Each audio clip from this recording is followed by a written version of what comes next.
Welcome to my channel AMEG English. Subscribe for this channel for English grammar, writing and vocabulary. আমরা discussion করব voice change of assertive sentence. তোমরা জানো যে প্রতিটি সেন্টেন্সের কিন্তু ভয়েস চেঞ্জ ডিফারেন্ট হয়, আলাদা আলাদা হয়। অ্যাসার্টিভ, ইন্টারোগেটিভ, ইম্পারেটিভ, প্রতিটি ভয়েস চেঞ্জ, প্রতিটি সেন্টেন্সের ভয়েস চেঞ্জ কিন্তু স্ট্রাকচার আলাদা হয়। আজ আমরা আলোচনা করব অ্যাসার্টিভ সেন্টেন্সের ভয়েস চেঞ্জ এবং নেক্সট ভিডিওগুলোতে ইন্টারোগেটিভ এবং ইম্পারেটিভ সেন্টেন্সের ভয়েস চেঞ্জ জেনে নেব। এই অ্যাসার্টিভ সেন্টেন্সের ভয়েস চেঞ্জ মানে তোমরা জানো যে দু রকমের ভয়েস হয় মেনলি, অ্যাক্টিভ অ্যান্ড প্যাসিভ। অর্থাৎ অ্যাক্টিভ থেকে প্যাসিভ বা প্যাসিভ থেকে অ্যাক্টিভ ভয়েসে পরিবর্তন করাকেই কী বলা হয়? ভয়েস চেঞ্জ বলা হয়, মনে রাখবে। আর ভয়েস সম্পর্কে আমরা ডিটেল ডিসকাশন করেছি আগের ভিডিওতে, তোমরা দেখে নেবে ভিডিওটি আগে গিয়ে। এখানে দেখো rules for changing voice. Voice change করার জন্য মেনলি তিনটি বিষয় জানা দরকার। স্ট্রাকচার, অর্থাৎ কোন স্ট্রাকচারে ভয়েস চেঞ্জ হবে। প্যাসিভ, আমরা আজ মূলত আলোচনা করব অ্যাক্টিভ থেকে প্যাসিভ। তাহলে স্ট্রাকচার জানতে হবে, কোন স্ট্রাকচার হবে। ইউজ অফ বিভার্ব বা ফর্মস অফ বিভার্ব, অর্থাৎ বিভার্বের রূপ কি কেমন হবে বা বিভার্বের পরিবর্তন কিভাবে হবে। এবং চেঞ্জেস অফ প্রোনাউন্স, অর্থাৎ প্রোনাউনের কি কি পরিবর্তন হয়, অর্থাৎ প্রোনাউনগুলো কিভাবে চেঞ্জ হয়। এই তিনটি বিষয় মনে রাখলে ইজিলি তোমরা ভয়েস চেঞ্জ করতে পারবে। এবং আজ তোমাদের খুব সহজভাবে এই ভয়েস চেঞ্জ সম্বন্ধে এই তিনটি বিষয় আলোচনা করব। এবং এই ভিডিওতেই তোমরা এবং একবার দেখে তোমরা আশা করি ভয়েস চেঞ্জ শিখে নেবে। তোমরা শেষ পর্যন্ত ভিডিওটি দেখতে থাকো। ফার্স্ট আমরা দেখে নেব যে প্যাসিভ ভয়েসের স্ট্রাকচার কেমন হয়। প্যাসিভ ভয়েসের স্ট্রাকচার দেখো, ফার্স্ট কি বলছে? অবজেক্ট, অর্থাৎ অ্যাক্টিভ ভয়েসের যেটি অবজেক্ট সেটি প্রথমে বসবে সাবজেক্ট হিসেবে, মনে রাখবে। এভি, অর্থাৎ এভি মানে অক্সিলারি ভার্ব বসবে। এবং কিভাবে অক্সিলারি ভার্বগুলো আমরা সিলেকশন করব সেটি আমি তোমাদের বুঝিয়ে দেব নেক্সট পর্যায়ে। Past participle form of verb, PP form of verb, অর্থাৎ ভার্বের পাস্ট পার্টিসিপল ফর্ম, মূল ভার্বের। আদার্স, অন্যান্য যদি কোনো টাইম বা প্লেস অন্যান্য যদি কোনো থাকে সেগুলো আদার্স।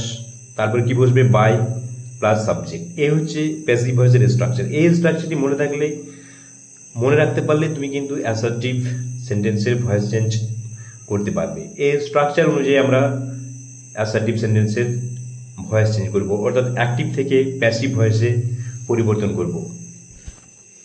এবার আমরা দেখে নেব যে forms of be verb, second point যেটা। তাহলে স্ট্রাকচার আমরা জেনে নিলাম যে প্যাসিভ ভয়েসের স্ট্রাকচার কেমন হবে। অবজেক্ট দিয়ে শুরু হবে, এবং সাবজেক্ট অবজেক্ট যদি এগুলো না জেনে থাকো সেগুলো কিন্তু ভিডিও দেওয়া আছে, তোমরা দেখে নেবে চ্যানেলে। এরা forms of be verb, be ভার্বের আমরা কি কি পরিবর্তন হয় প্যাসিভ ভয়েসে। অ্যাক্টিভ থেকে যখন আমরা প্যাসিভ ভয়েসে ট্রান্সফরমেশন চেঞ্জ করছি, তখন এটা বি ভার্বের কি পরিবর্তন হয়। দেখো, সিম্পল প্রেজেন্টে যখন থাকবে তখন কি বসবে? অ্যামিজারের যে কোনো একটা এভি হিসেবে আসবে, plus PP of base verb, অর্থাৎ ভার্বের পাস্ট পার্টিসিপল ফর্ম।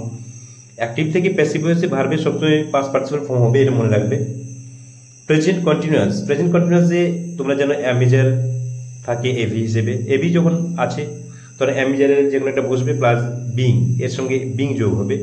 সাবজেক্ট অনুযায়ী অ্যামিজারের তিনটেই কিন্তু বসবে না, যে কোনো একটা বসবে সাবজেক্ট অনুযায়ী, plus PP of the verb, অর্থাৎ ভার্বের past participle form. Present perfect টেন্সে হ্যাজ বা হ্যাভ এভি হিসেবে আসবে, প্লাস বিং যোগ হবে, plus PP of the verb, অর্থাৎ ভার্বের পাস্ট পার্টিসিপল ফর্ম। সিম্পল পাস্টে কি হবে? ওয়াজ বা ওয়্যার আসবে, plus PP of the verb. Simple past এবং সিম্পল প্রেজেন্ট, কেন এখানে দেখো যেহেতু এভি নেই সিম্পল প্রেজেন্ট এবং সিম্পল পাস্টে, সেই জন্য সিম্পল প্রেজেন্টে কি আসছে? অ্যামিজার আসছে, আর সিম্পল পাস্টে কি আসছে? ওয়াজ ওয়্যার। এটা মনে রাখলে হবে। আর বাকি টেন্সগুলোতে এভি আছে, অসুবিধা কিছু নেই। এক্সট্রা কি ওয়ার্ড যোগ হচ্ছে সেটা জেনে রাখলেই হবে। যেমন এখানে প্রেজেন্ট কন্টিনিউয়াসে যেমন অ্যামিজার এভি হিসেবে থাকছে, তার সাথে বিং যোগ হচ্ছে। আবার হ্যাজ হ্যাভের সাথে কি হচ্ছে? বিং যোগ হচ্ছে। এবার দেখো পাস্ট কন্টিনিউয়াসে তোমরা যেন ওয়াজ ওয়্যার এভি হিসেবে থাকে, এবং তার সঙ্গে এক্সট্রা কি যোগ হবে? বিং। যে কোনো একটা বসবে ওয়াজ বা ওয়্যারের, প্লাস বিং হবে, plus PP of the verb, অর্থাৎ ভার্বের পাস্ট পার্টিসিপল ফর্ম বসবে। পাস্ট পারফেক্ট টেন্সে কি হবে? Had plus been, had AV হিসেবে আছে, প্লাস বিং বসবে, plus PP of the verb. এবার দেখো সিম্পল ফিউচারে শ্যাল বা উইল বসবে, প্লাস বি বসবে, বি এক্সট্রা হিসেবে বসবে, বি ভার্ব হিসেবে বসবে, পিপি অফ দ্য ভার্ব, ভার্বের পাস্ট পার্টিসিপল ফর্ম। ফিউচার পারফেক্টে কি হবে? শ্যাল বা উইল প্লাস হ্যাভ বসবে, এবং হ্যাভের পরে মনে রাখবে বিন আসবে। শ্যাল বা উইল হ্যাভ বসবে, plus been, plus PP of the verb. এর মোডাল যখন ক্যান থাকবে, মে থাকবে, must, might, should, would, plus base verb থাকবে, তখন আমরা কি করব, মোডাল যে ভার্বটি থাকবে, ধরো ক্যান থাকে, যদি ক্যান থাকে তাহলে কি হয়ে যাবে, ক্যান বি হয়ে যাবে। মে থাকলে কি হয়ে যাবে, মে বি হবে। মাস্ট থাকলে কি হবে, মাস্ট বি। মাইট থাকলে মাইট বি। শুড থাকলে শুড বি। উড থাকলে would be. Change of pronouns, অর্থাৎ প্রোনাউনগুলো কিভাবে চেঞ্জ হয় দেখে নেব। অ্যাক্টিভ ভয়েস থেকে যখন আমরা প্যাসিভ ভয়েসে পরিবর্তন করব বা রূপান্তরিত করব, যেমন আই থাকলে কি হবে, মি। ইউই থাকলে আস। ইউ ইউ হবে, ইউ এর কোনো চেঞ্জ হয় না। হি থাকলে কি হবে, হিম। শি হবে হার, দে দেম। ইট বা এনি নেম, যদি কোনো নাম থাকে ইট বসবে বা সেই নামটি বসবে, সেটা পার্সন হতে পারে বা বস্তুর নাম হতে পারে বা জীবজন্তুর নাম হতে পারে। হু থাকলে কিন্তু কি হবে, হুম হবে। তাহলে তোমরা বুঝতে পারছো যে কিভাবে প্রোনাউনগুলো চেঞ্জ হয়। এবার আমরা কয়েকটি এক্সাম্পল সহ কিভাবে ভয়েস চেঞ্জ আমরা করব। এই যে 3টি পয়েন্ট বললাম, এগুলো তোমরা স্ক্রিনশট নিয়ে বা নোট করে নিতে পারো। এগুলো কিন্তু পাশে রাখলে তোমাদের ভয়েস চেঞ্জটা বুঝতে সুবিধা হবে। আশা করি তোমরা এটা করে রাখবে। এবং আমরা এবার এক্সাম্পলে চলে যাবো। এক্সাম্পল দিয়ে তোমাদের বুঝিয়ে দেবো যে কিভাবে ভয়েস চেঞ্জ করতে হয়। এবার দেখো আমরা কিভাবে স্ট্রাকচার কাজে লাগিয়ে কিভাবে ভয়েস চেঞ্জ করবো। স্ট্রাকচার আমি তো সেই জন্য লিখে দিয়েছি, বুঝতে তোমাদের সুবিধা হবে। অবজেক্ট, প্রথমে কি বলবো, object AV past participle form of the verb others by plus subject. Example দেখো, উই রেসপেক্ট আওয়ার টিচার্স। তাহলে আমাদের প্রথমে প্যাসিভ ভয়েসে, ধরো এই সেন্টেন্সটি দেওয়া আছে, এটিকে আমাদের প্যাসিভ ভয়েসে চেঞ্জ করতে হবে। প্রথমে আমাদের কি করতে হবে, ফার্স্ট অবজেক্ট বসাতে হবে। তাহলে আমাকে এখানে কি বুঝতে হবে, অবজেক্ট। অবজেক্ট এখানে কোনটা, উই রেসপেক্ট আওয়ার টিচার্স, আমরা আমাদের শিক্ষক মশাইদের শ্রদ্ধা করি। তাহলে ভার্বকে কি বা কাকে দিয়ে কোশ্চেন করলে কি পাওয়া যাচ্ছে, কাকে শ্রদ্ধা করি, আওয়ার টিচার্স। তাহলে আওয়ার টিচার্স এখানে অবজেক্ট, এই জন্য কি বসিয়ে দিয়েছি, আওয়ার টিচার্স। এবার কি বসবে, এভি। এখানে দেখো এভি নেই। এবার মনে রাখবে সিম্পল প্রেজেন্ট টেন্স, বি ভার্বের স্ট্রাকচারটা দেখে নেবে, বি ভার্বের কিভাবে পরিবর্তন হয়েছে, যেটা আগে বলা হয়েছে ওটা স্ক্রিনশট নিয়ে রাখবে। তাহলে বি ভার্বে এখানে কি বসবে, সিম্পল প্রেজেন্ট থাকলে অ্যামিজারে যে কোনো একটা বসবে। এখানে দেখো টিচার্স, সাবজেক্টটি যেহেতু প্লুরাল ফর্মে আছে আর বসবে। প্লাস কি বসবে, past participle form of verb. এখানে দেখো রেসপেক্টেড রয়েছে, রেসপেক্ট এখানে মেন ভার্ব, এর পাস্ট পার্টিসিপল ফর্ম রেসপেক্টেড। তারপরে কি বসবে, বাই।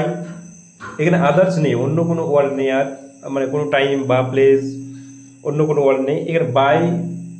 তারপরে কি বসবে, সাবজেক্ট। সাবজেক্ট এখানে কি আছে, উই আছে। উই তোমরা জানো পরিবর্তন হয় কি, আস। এই প্রোনাউন, চেঞ্জ অফ প্রোনাউন, এটা স্ক্রিনশট নিয়ে রাখবে, এটা দেখে নেবে, তোমরা নোট করে রাখবে। উই থাকলে আস হয়, হি থাকলে হিম হয়, এগুলো মুখস্থ করে নিতে হবে।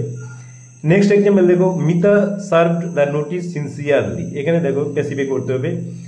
আমরা একইভাবে কি করব, অবজেক্ট খুঁজে বের করব। মিতা সার্ভড দ্য নোটিস, কি সার্ভ করেছিল, নোটিস। দ্য নোটিস এখানে অবজেক্ট, দ্য নোটিস প্রথমে বসিয়ে দিলাম। তারপর কি বসবে, এখানে দেখো এভি আছে, এভি এখানে নেই, এই জন্য আনতে হবে। কি বসবে, সিম্পল পাস্ট টেন্স থাকলে ওয়াজ বা ওয়ার বসবে। এখানে দেখো ওয়াজ বসেছে, সাবজেক্ট অনুযায়ী বসবে, ওয়াজ বা ওয়ারের যে কোনো একটা সিম্পল পাস্ট টেন্সে থাকলে। এবার মূল ভার্বের past participle form of the verb served.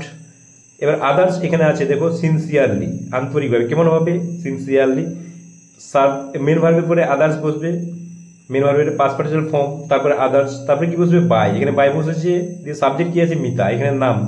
Name থাকলে তোমরা জানো কোনো চেঞ্জ হয়নি, প্রোনাউন চেঞ্জের নিয়মটাই বলে দিয়েছি তোমাদের যখন ওইটা ডিসকাশন করলাম, যে মিতা এখানে নাম বলেছে, নাম কিন্তু কোনো চেঞ্জ হবে না, শুধু প্রোনাউনগুলো চেঞ্জ হবে। এবার নেক্সট এক্সাম্পল দেখো, দেবা will have done his job. এখানে দেখো দেবা will have done his job, তার কাজ করে থাকবে। এখানে হিজ জব অবজেক্ট, কি করে থাকবে, হিজ জব। তাহলে হিজ জব বসবে। এখানে এভি আছে দেখো, উইল হ্যাভ, দুটো ভার্ব আছে, সরি এখানে উইল হ্যাভ। আমরা হ্যাভের পর কি বসবে, হ্যাভ অনুযায়ী কি বসে, হ্যাজ বা হ্যাভ থাকলে বিন বসে। তাহলে his job will have been done, এখানে পাস্ট পার্টিসিপল ফর্ম করে দেওয়া আছে বাই দেবা। কিভাবে করলাম বুঝতে পারছো, সেম নিয়মে এখানেও লিখে দিয়েছি তোমাদের স্ট্রাকচারটা বোঝার সুবিধার জন্য। Sunil is helping the poor heartily. Next question দেখো, Sunil is helping the poor heartily. এখানে দেখো অবজেক্ট কোনটা, দ্য পোর, কাকে সাহায্য করছে, দ্য পোর, গরিবদের।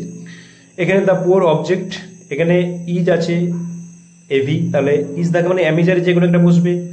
এখানে কি বসবে, এখানে আর বসবে। দ্য পোর তোমরা জানো এখানে গ্রুপকে বোঝাচ্ছে, এবং সরি এখানে অ্যামিজার থাকলে কি হয়, বিং হয়, এবং ভার্বের সাথে যে আইন যে আছে সেটা উঠে যাবে, এখানে সরি বিং হবে, তাহলে আর বিং হবে, মনে রাখবে। আর being helped heartily by Sunil.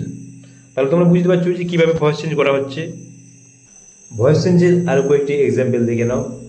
I will meet the doctor tomorrow. এটি ভয়েস চেঞ্জ করতে হবে প্যাসিভ ভয়েসে।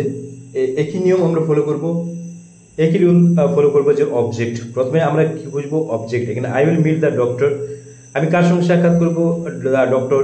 এখানে দ্য ডক্টর অবজেক্ট, এখানে দেখো দ্য ডক্টর সাবজেক্ট হিসেবে বসবে প্যাসিভে।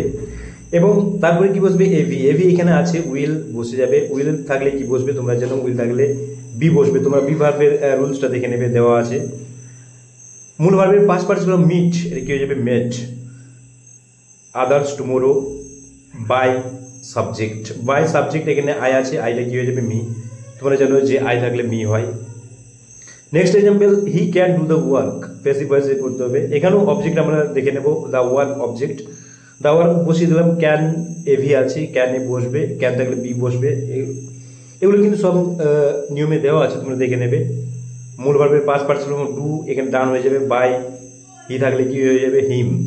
তাহলে তোমরা বুঝতে পারছো কিভাবে আমরা ভয়েস চেঞ্জ করছি। এবার দেখো আমরা ভয়েস চেঞ্জ দেখে নেব যে যদি দুটি অবজেক্ট থাকে তখন আমরা কি করব। দুটি অবজেক্ট থাকলে কিন্তু তোমরা দেখে নেবে, যেটাকে আমরা ডবল অবজেক্ট বলি। সেখানে ডবল অবজেক্ট থাকলে কি হবে? তোমরা যে কোনো একটি অবজেক্ট নিয়ে কাজ করতে হবে এবং আরেকটি অবজেক্ট রিটেন অবজেক্ট হিসেবে থেকে যাবে। যেমন দেখো হি গেভ মি এ বুক, এখানে দেখো সে আমাকে একটি বই দিয়েছিল। দুটি অবজেক্ট আছে, মি এ বুক। মি এবং এ বুক, মি হচ্ছে ডাইরেক্ট অবজেক্ট, এ বুক ডাইরেক্ট অবজেক্ট। এবার এটিকে যদি আমরা ভয়েস চেঞ্জ করি, তাহলে দুটি অবজেক্ট আছে, আমরা যে কোনো একটি অবজেক্ট প্রথমে আমরা দেখে নেব মি অবজেক্ট ধরে। মি থাকলে কি হয়ে যাবে? আই হবে, তোমরা জানো, কারণ মি এর সাবজেক্ট আই, যেহেতু প্যাসিভ ভয়েস এটা সাবজেক্ট হিসেবে বসছে। মি এখানে অবজেক্ট, সেখানে কি হয়ে যাবে? আই হবে। এবার এখানে দেখো এভি নেই, স্ট্রাকচার অনুযায়ী অবজেক্টের পরে এভি আসার কথা। এভি যেহেতু নেই, আনতে হবে। সিম্পল পাস্ট হলে ওয়াই বা ওয়ার আসবে, তাহলে এখানে ওয়াই বসে যায়। এরপরে গেভের past participle given, PP of the verb others, others এখানে নেই। এবার দেখো এ বুক, এটিকে যেমন আছে সেরকমই রেখে দিলাম। এ বুক বাই সাবজেক্ট, সরি এখানে হি আছে, এটা হিম হবে। হিটা কি হয়ে যাবে? হিম। এবার আমি যদি এ বুক অবজেক্ট ধরি, তাহলে এ বুক ওয়াজ, একই স্ট্রাকচারে কি হবে, শুধু অবজেক্টটা চেঞ্জ হচ্ছে। A book was given to me by him, এখানে টু কেন বসছে? মনে রাখবে ইনডাইরেক্ট অবজেক্ট যখন হবে, ইনডাইরেক্ট অবজেক্টের আগে কিন্তু টু বসবে। তাহলে তোমরা বুঝতে পারলে যে কিভাবে ভয়েস